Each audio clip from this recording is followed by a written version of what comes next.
Hey guys, what's up? So if you spend any amount of time reading discussion sections, comment sections of any type of financial content on the internet, you will see a lot of people claiming things about manipulation and whales and conspiracies and all this crazy stuff and scams and pump and dumps and everything else. And you know, after 20 years of investing in the stock market, I've seen that a lot. A lot. And you know the number of times when I can really look back and I can say, yep, there really was a scam going on there, or there really was a pump and dump, or there really was a conspiracy where it was whales manipulating.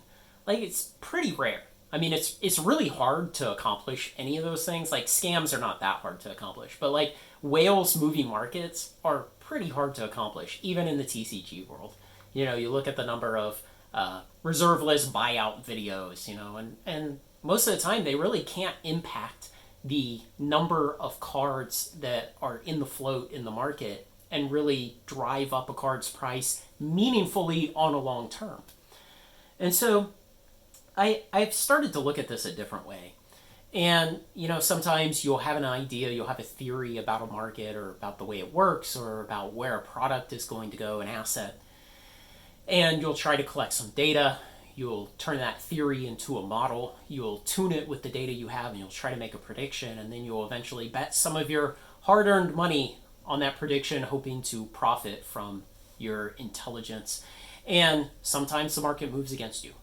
Sometimes you were just flat wrong. Sometimes your theory was bad. Sometimes your data were no good. Sometimes your model was poor. Sometimes you predicted the right thing, but not in the right timeline. Like they say, the market can stay irrational longer than you can stay solvent.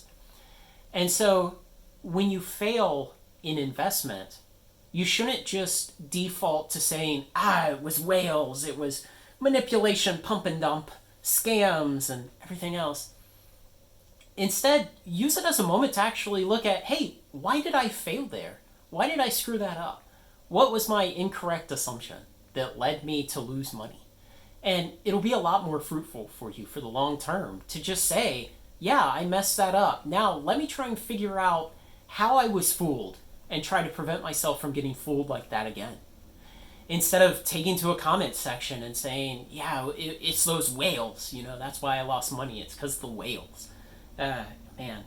And likewise, when you see something going on, when you see two parties engage in a transaction and there's no coercion in the transaction, there's no force, both of them are just willfully engaging. One is willfully selling and one is willfully buying. It's not a scam. Like, if both people know there's perfect information about the transaction and both of them agree to it, that's not a scam. And if you don't understand why either one of the parties would engage in the transaction, again, try to put yourself in their shoes. Try to understand their incentives. Try to think, why might a person engage in that transaction that I don't think was a good transaction? And understand that in the market, you as an individual are always the minority. Not everybody will think like you. Not everybody has the same incentives you have. They don't have the same alignment. They're not looking for the same goals long term. They don't have access to the same data. And so they will make different decisions from you. And when they do, it doesn't mean they're getting scammed just because they do something that you would personally not want to do. So don't look at these situations as outlets for your consternation to say, it's a scam and it's all whales, that's why I lost money, and it's the Illuminati and Davos and all the rest, the Bilderbergs and all of that. Instead, the one thing common to all of your failures is yourself.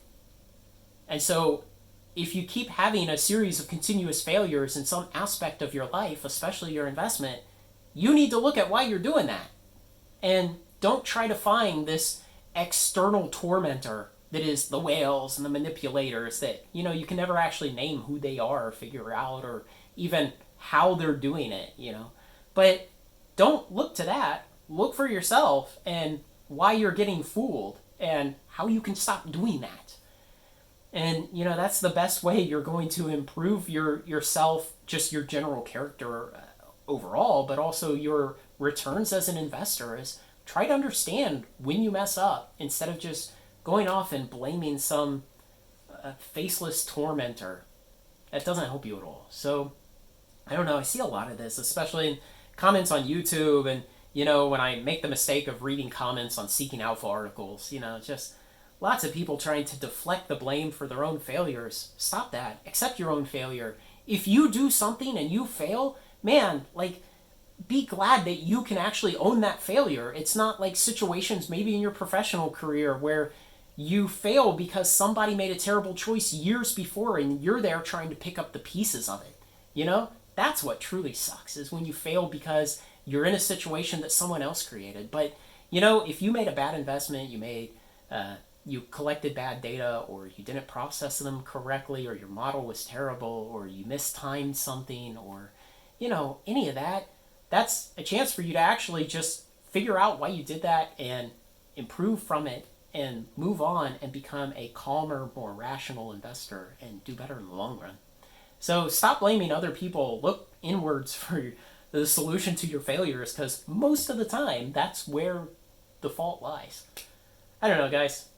Odd topics I'm thinking about a lot today, and just pounding out some videos.